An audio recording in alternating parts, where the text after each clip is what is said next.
And five, four, three, two, one. Welcome to another episode of the Capital Gains Tax Solutions podcast, where we believe most high net worth individuals and those who help them struggle with clarifying their capital gains tax deferral options, not having a clear plan is the enemy, and using a proven tax deferral strategy such as the Deferred Sales Trust is the best way for you to exit highly appreciated NFTs, business, cryptocurrency, real estate, save a failed 1031 exchange so you can create and preserve more wealth. Hey, I'm your host, Brett Swarts. In each episode, I'm joined by some of the best real estate, financial, wealth, NFT, and leadership minds in the world, where they share their ideas, deal stories, and inspiration. So together we can make complex tax deferral strategies simple and passive income plans achievable. We're also streaming on Expert CRE Secrets YouTube channel as well, and podcast. I'm excited about our repeat guest.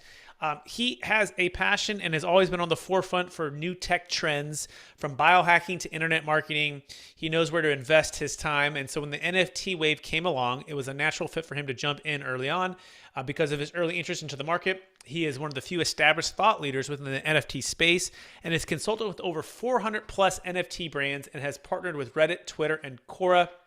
As well, his two largest NFT projects, Sands Vegas Casino Club and Meta Legends, both sold out. As well, he is also a thought leader when it comes to helping big brands, and these are Fortune 500 companies, make sense of marketing and make sense of the cryptocurrency world. Please welcome to the show with me, Arvin Khamseh. Hey, Arvin, how you doing? Great. Thank you so much for having me. And for our listeners getting to know you for the first time, would you give them a brief overview of your story and your current focus?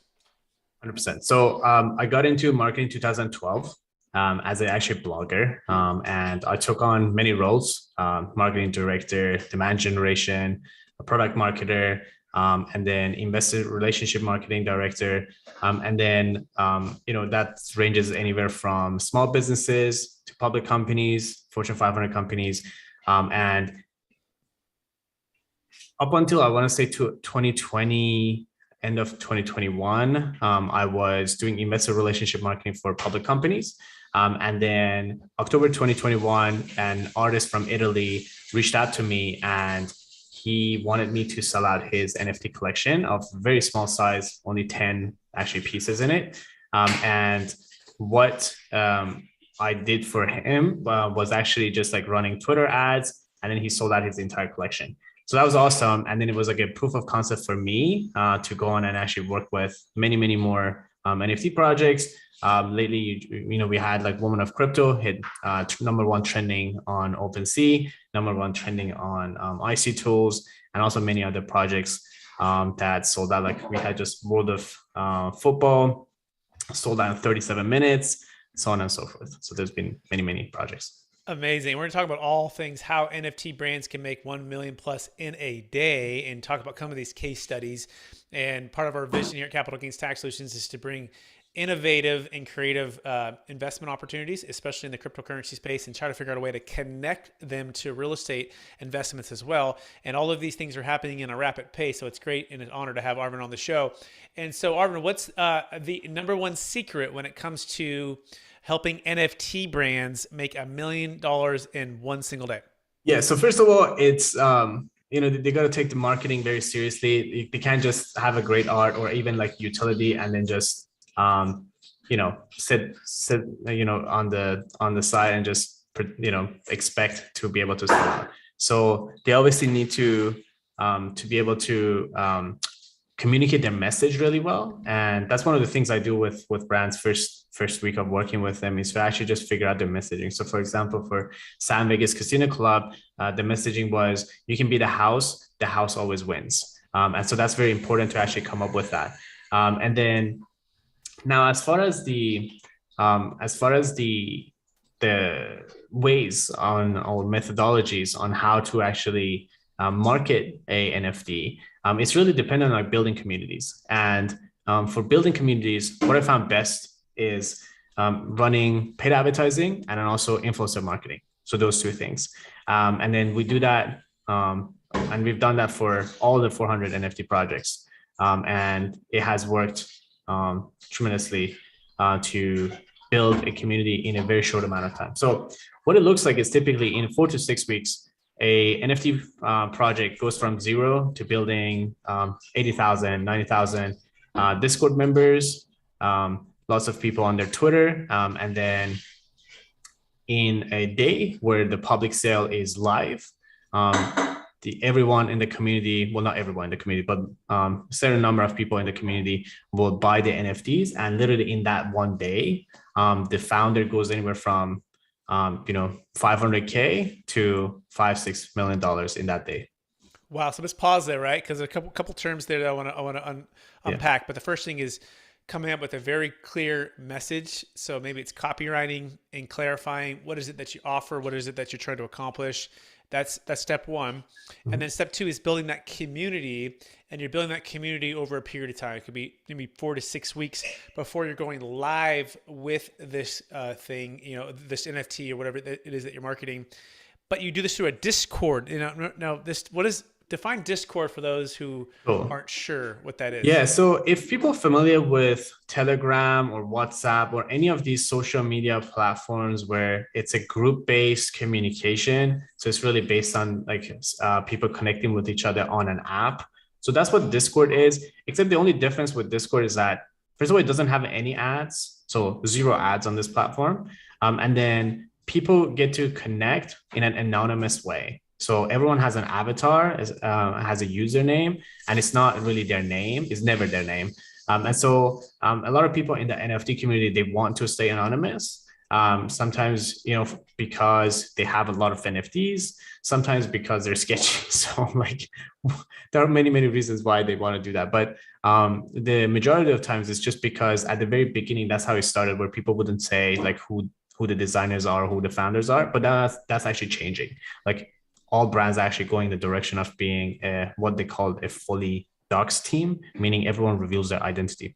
So regardless, Discord is a platform where it enables founders of NFT to be able to actually manage their communities in a really effective way, just because Discord is literally built on having a lot of features for managing communities, which is not the case, let's say, on WhatsApp or Telegram, other platforms. So that's why we use Discord.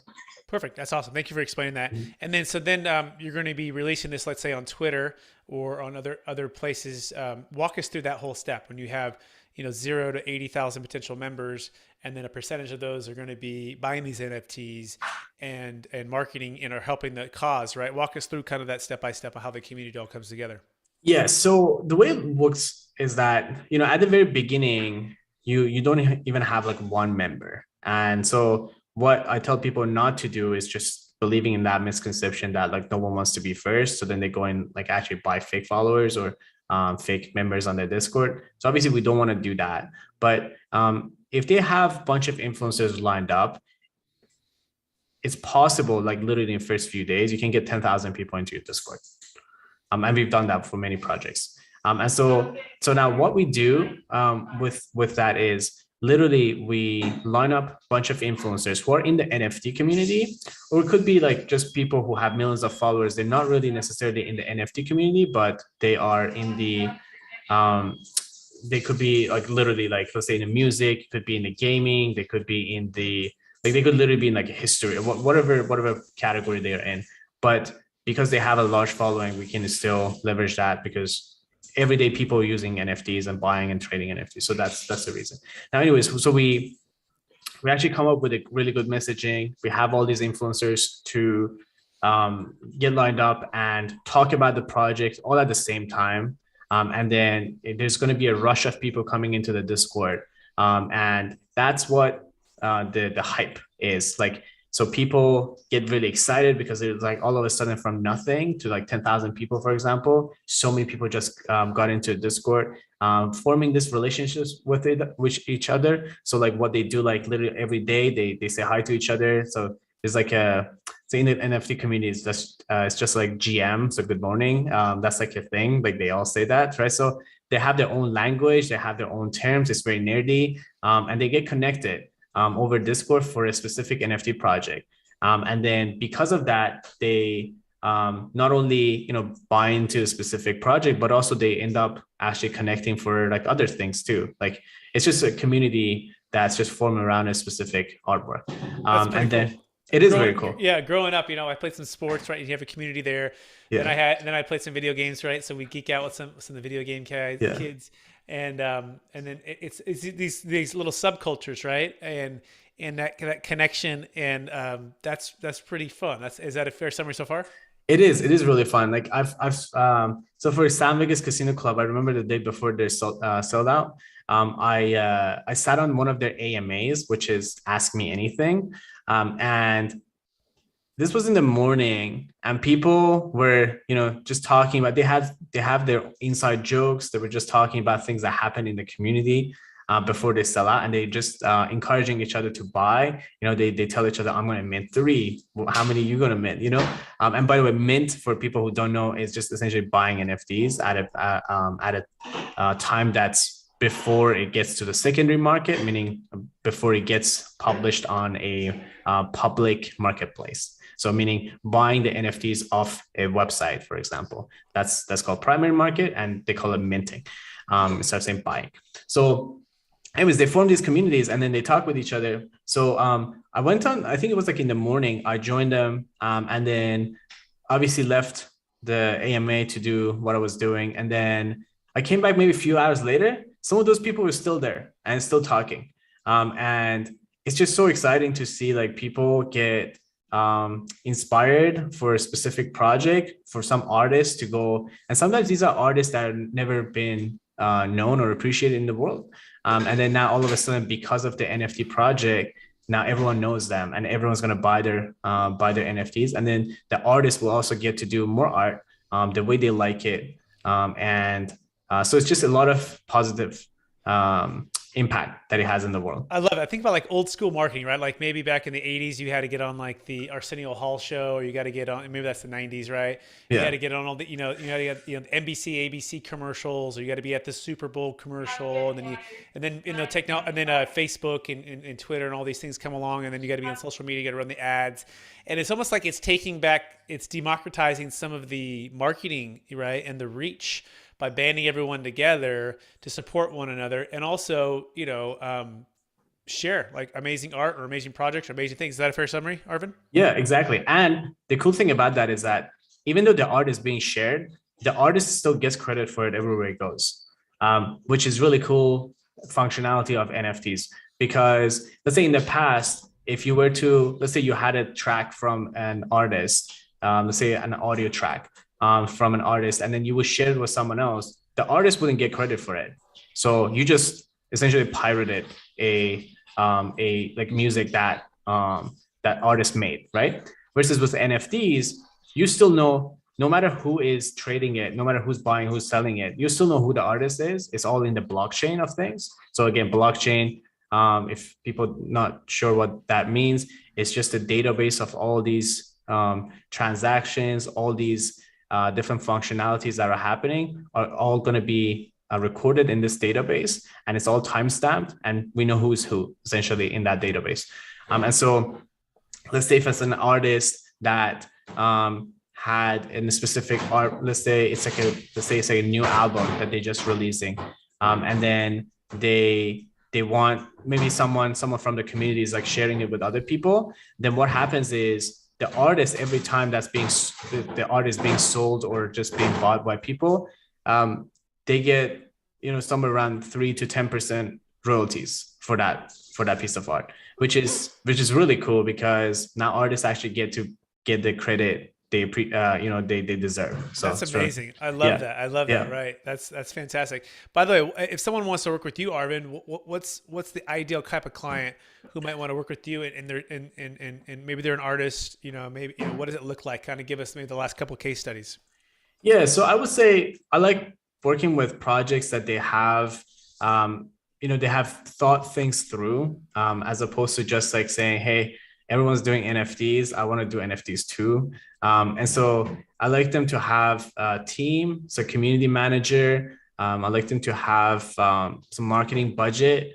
Typically what I found is that for projects, let's say for a 10,000 collection size to sell out, they need somewhere around $60,000 to be able to market properly. And so if they don't have it, then I usually tell them to go with a smaller collection size and they make money from that. They don't need as much marketing dollars for that. And then, they go for a larger collection size. And then I like projects that are not just PFPs, meaning just like profile pictures. So the ones that they have some utilities behind them. I actually, at this point, I happen to be, in the involved with some of the celebrities from Hollywood, just doing their own NFTs. So that's like really cool. I really enjoy doing that because for me, it's just personally, it's really cool to get to meet these people, but also just being involved with their projects. But to be honest, like I have a program for people who don't have like a huge budget to spend, where they can just learn everything that I would do for them or I would teach them. Just inside this program, they get like group calls with me, and they can do everything on their own pace, and also basically just not spend a lot of their marketing budget on someone's actually doing it for them. So that's called the Sold Out NFTs program. And then some projects I just do consulting, where they have all the pieces together, but they just want someone who has been involved with at least 400 or so projects. They know what happens, let's say a few days before the mint day. What happens after that? When should you reveal it? What time should you reveal your NFTs, so on and so forth. So those are little things that it's good for some advisor to come in and just tell NFT projects about. Fantastic. So those are, by the way, yeah. you can connect with Arvin by going to Twitter. Open your Twitter, twitter.com/ARVINKNFT. So Arvin K NFT is his Twitter handle. So that's really cool. So you've got like, hey, you can have me done for you, right? But you're going to have a team already kind of in place, a community manager, and then also a marketing budget of about $60,000. And then they would pay you to like, hey, do it for me. It's kind of already there. You run the NFT project, boom, and they launch for it. And or you have more of maybe a little bit better budget or a lower budget option where they can hire you and get some group coaching and kind of get help on that way. Is that a fair summary so far? Exactly. That's exactly what it is. Very cool. So now let's shift a little bit to capital gains tax. So part of people are wondering like, why do we have Arvin on here? Well, A, NFTs are part of the future. B, they're an investment. C, there's also ways to defer capital gains tax, right? Because NFTs, crypto, Bitcoin, Ethereum, these are subject to huge capital gains taxes, right? Especially some of these wild appreciated values that we've seen. In fact, Arvin, I'm working with a gentleman who's got OMI is the NFT, and it's gone into the tens and tens of millions of dollars in value. And he's looking at the Deferred Sales Trust, and I do hope to report back that he becomes a client. He's looking at the Deferred Sales Trust right now.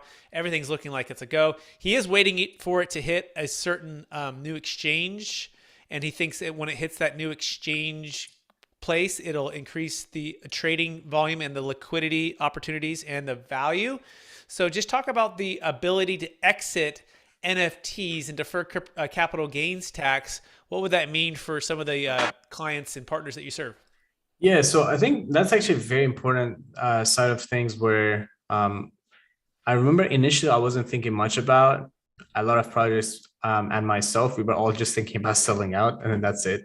And we didn't think about like what we're going to do afterwards. But obviously, I've had plenty of these sellouts where now we're thinking about, okay, so what happens afterward? And one of the important thing is they need to increase their floor price. So when you were talking about the volume of things, there's a specific volume of trading that happens for any specific projects. Now, what the founders want to do is to actually increase that. And the more they increase it, the higher they go on the, let's say, if it's like, let's take an example of like OpenSea marketplace. The more they increase it, the higher up they go in the ranking of OpenSea, the more they're going to be known, and the more people actually come in, become a part of the project, be an owner of their NFTs. So it's very important. Now, the floor price, for people who don't know what that is literally I guess the lowest price that you can get into any projects. So that's called a floor price. Now, after the sellout, they want to increase their floor price to be able to show that this project is sustainable. And actually, on the flip side of things, if the floor price drops to somewhere close to zero, that project is done.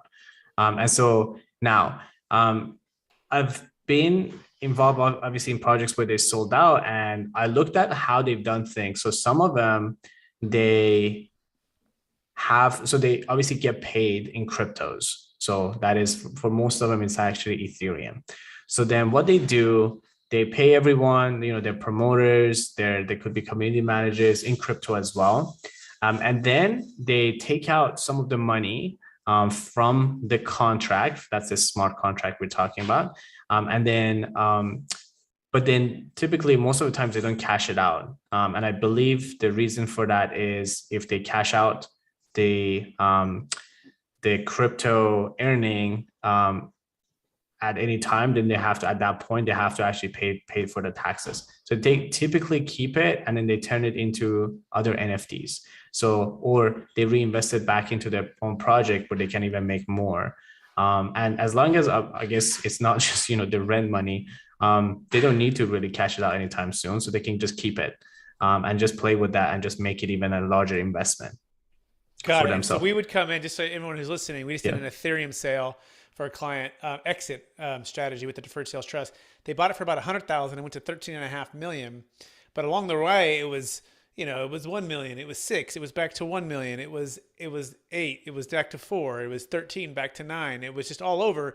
And at a certain point, you want to exit at these let's say high parts in the market. I mean, we see Bitcoin now at about 39,000. It was at about 68, 69,000 a few months back, and now it's all the way down.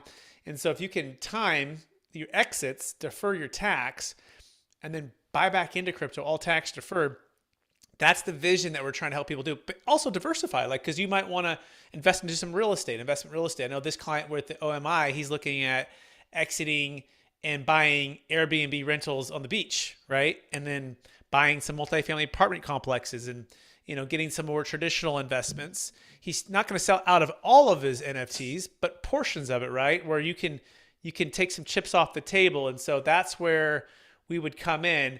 Any thoughts on that, Arvin? Yeah, I actually did that myself just recently. So I just got a new property, and like plan is just like rent it. So that's 100% something I do. I also just buy NFTs, and then I just keep them. Like there's certain NFTs that you can just buy and keep. You don't have to like trade all the time. There's certain NFTs that like they have a future. Their price point is going to go up. So it's just an investment, right? So you just keep it. You keep it in your wallet. Um, and then I actually, that's majority of times what I do. Those two ways so far. Obviously, I want to learn from you to just see what are some other ways we could do that. But those have been the two ways I've done. Love that. And by that way, you're gonna be doing some conference. You want to plug that conference or that mastermind? Yes. What's gonna be So happening? What's going on there? yeah, so we're gonna have a lot of NFT founders come together, and we're gonna provide a lot of resources for them and these are for people who not just after just sell out once and then be like, okay, we just made a bunch of money and then that's it. These are for people who want to be in this industry. They want to make a lot of obviously money, but also just make a huge impact on people as well, as they've already done with their sellouts. And so we're going to have a lot of resources, a lot of people coming in with different specialties, and just telling them, hey, along the way, basically, what are some mistakes that they don't have to make, and so they can prevent it. And then also thinking bigger, than what they may do it on their own, because we're going to bring people, and some of these NFT owners that inviting, they already, they're like top 40 in the world. So a lot of things that they've done is actually helpful for people who are not there yet, but also like even for them or those kind of people, we're going to bring some resources that they may have not seen or Phenomenal. heard. Yeah. So And by the way, you can learn more about Arvin Khamseh go to twitter.com/ARVINK NFT. And that being said, if you also want to learn more about the Deferred Sales Trust, by the way, you want to learn how we do all that, we have a cryptocurrency mastermind, DST mastermind, every Friday, where we're showing people how to do this. We're having live clients on. We have new people that are learning about it, CPAs, financial advisors, commercial real estate experts, and we kind of geek out about this Deferred Sales Trust and how to exit, defer the tax, and do all of these things. That's every Friday, 10 a.m. Pacific Standard Time, 1 p.m. Eastern. You go to capitalgainstaxsolutions.com to learn more. Capitalgainstaxsolutions.com. That being said, Arvin, are you ready for the lightning round? Let's do it. All right. Knowing what you know now, what's the one NFT project that you wish you would have gone maybe more all in on, that you knew you should have done it or you felt like it, but you didn't? Just the one. Just give me one. It was Cyberpunks. Yeah. What was Cyberpunks? Tell Okay, us. so it was at the time that I was actually looking at it, the prices were not like what it is right now. Obviously, right now, I believe the smallest they have is like somewhere around like 300K, 400K. At the time, it was nowhere near that. And this is I want to say 2019, I want to say. And so this is a few years ago, obviously, but I could see this is funny. Like I my sister would talk about things, and we could see how like every day we were talking about and not buying, this price was just going up, literally every day. And then we just watched the price going up so much that we were like, okay, we're too late. So Cyberpunks. All right. Yeah. All right. So that's the one. All right. Then. Yeah. Knowing what you know now, if you could go back and maybe buy one cryptocurrency, or even right now, like what do you feel like is a good solid buy that you're investing in right now? Yeah, I'm diversifying. I'm going like lots of different I guess coins, even like alternative coins, but mostly I'm on Solana and Ethereum. Mm-hmm. And the reason probably for that is just because most of the NFTs are on Solana and Ethereum too. And I think part of the function of NFTs is to hold the value of the cryptos. So that's why. Perfect. That makes perfect sense. Yep. Mm-hmm. And my wife and I and our children were doing some ETH mining. We got 2.5 rigs right now. Nice. And we build them out, and we're doing. I think we got we got a little bit going here with its building every month. So that's cool. And second to last question, is there any like books on NFTs or Bitcoin or Ethereum that you would recommend someone would read? I have not read, fortunately, many books on NFTs, just because there's not actually a lot of books out there. But I would say, if they can get hold of anyone's that's just talking about their personal experiences for NFTs, that's typically like the best type of knowledge, because there are people like myself who are just like sharing like how they've done things like in a form of case studies, and it could be on Reddit, it could be like anywhere. Like if they can find those are the most helpful ones. And I every now and then I just see it just shows up on my feed, but not a specific person, unfortunately, that I know. Yeah. Excellent. Yeah. All good. So what's the for those who want to get that's actually the last question. So and so for people who want to get in touch with you, Arvin, because we're running out of time, what's the best place for them to find you? Yeah, so if they want to just check out my case studies, that's on soldoutnfts.io. So that's soldnfts.io. If they want to get in touch with me on Twitter and Instagram, Arvin K NFT. That is ARVINKNFT. And on Twitter, I'm most responsive. Fantastic. Arvin, thanks for being on the show for the second time. We got to have you back again as well. And everyone look for that potential conference, online summit, mastermind thing that's going to be coming up. I'm looking forward to being part of that with Arvin and adding some tax knowledge if he'd have me. And thanks, Arvin, for being on the show. And also want to thank our listeners for listening to the episode of the Capital Gains Tax Solutions podcast. As always, we believe most high net worth individuals and those who help them, they struggle with clarifying their capital gains tax deferral options. Not having a clear plan is the enemy, and using a proven tax deferral strategy, such as the Deferred Sales Trust, is the best way for you to exit highly appreciated NFTs, businesses, real estate, other cryptocurrencies, so you can defer millions of dollars of capital gains tax or help your friends, family, and clients do the same. You can go to capitalgainstaxsolutions.com to learn more about all of that. Join our free mastermind. Check out our new book that's coming out, Building a Tax Deferral Exit Strategy. The guy named Kevin Harrington from Shark Tank is in the book, which is really cool as well. We're also streaming expert CRE secrets out there, so we appreciate everyone listening on that YouTube channel, on that podcast. And we will talk to everybody again.